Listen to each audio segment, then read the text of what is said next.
Ada makna yang ketiga, waladun salihun yad'ulah. Ini banyak disalahfahami hadis ini. Anak yang soleh yang mendoakan kedua orang tuanya. Apa kata kawan? Kalau bukan anak tidak sampai. Loh, hadisnya tidak bicara begitu. Hadisnya tidak bicara begitu. Hadisnya lagi bicara orang tidak bisa lagi beramal kecuali dia punya aset tiga. Aset pertama, harta yang dia sedekahkan dan sedekahnya mengalir. Dua, ilmu yang dimanfaatkan. Yang ketiga, anak soleh yang mendoakan. Hadisnya tidak bilang selain anak tidak sampai. Dari mana itu zikirnya? Dari mana itu ilmunya? Jadi ada orang baca hadis pakai nafsu, cari hadis untuk membenarkan pikiran sendiri. Selain anak tidak sampai. Kalau begitu besok dia mati kita nggak usah sholatkan. Kita bukan anaknya. Ya, mau Pak? Ini siapa yang bilang kalau bukan anak tidak boleh? Tidak boleh kita doakan. Tidak sampai jika didoakan. Tidak sampai jika dizakatkan, disedekahkan.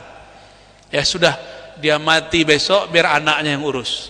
Kalau dia tidak punya anak, kita tendang aja masuk lahat. Di Palembang, di Sumatera Selatan ada namanya lahat ya. Mungkin dulu tempat itu apa tuh? Baik. Gimana Pak? Serem nggak?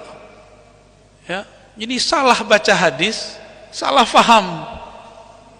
Akibatnya berbahaya. Muncullah beberapa tahun yang lalu, mungkin puluhan tahun lamanya, terjadi perdebatan antara kiai ustadz. Kalau bukan anak tidak sampai, benar. Wah, itu ramai itu ya.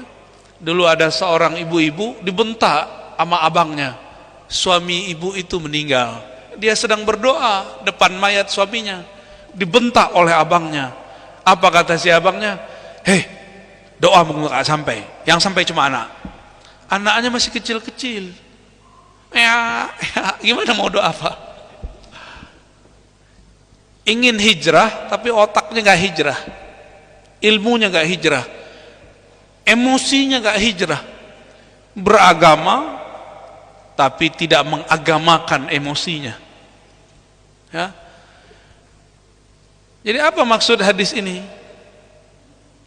Anta wa maluka li abik. Kamu dan hartamu itu aset orang tuamu. Jika orang tuamu mati, aset orang tuamu kamu. Maka jika kamu masih sholat, masih doa, itu sama dengan mereka masih beramal di sana. Itu maksudnya.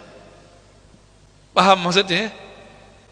Apalagi yang bukan kiai, bukan guru ngaji, nggak ada anak yang ngaji, nggak ada anak yang baca Quran karena kita yang mengajarkannya. Maka banyak-banyak anak Pak. Banyak-banyak. Masalahnya kalau banyak anak banyak bini, bininya nggak sepakat. Ya, jangan salah paham ibu ya. Nanti saya dicubit nanti sama bapak-bapak ini ya. Taib.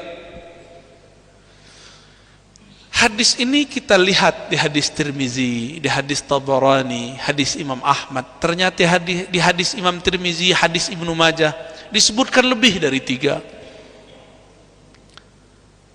Maka Imam Suyuti mengatakan, jika dikumpul hadisnya, amal yang masih bergerak setelah orang itu mati adalah 11. 11. Ini Imam Suyuti mengumpulkan hadis. Tapi sekarang kan banyak suyutian ya. Masih ngotot tuh sampai sekarang di luar sana, mengatakan kalau bukan anak tidak sampai. Jadi kalau masih ada yang ngomong begitu, kita buka lagi Pak terjemahan depannya. Idza matal insan inqata'a amaluhu illa min salas. Jika manusia mati, dia tidak lagi bisa beramal kecuali dia punya 3 aset.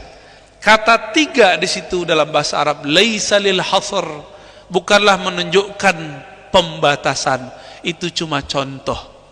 Jika ada amal selain itu, maka dia akan punya amalan-amalan yang mengalir meskipun dia sudah wafat.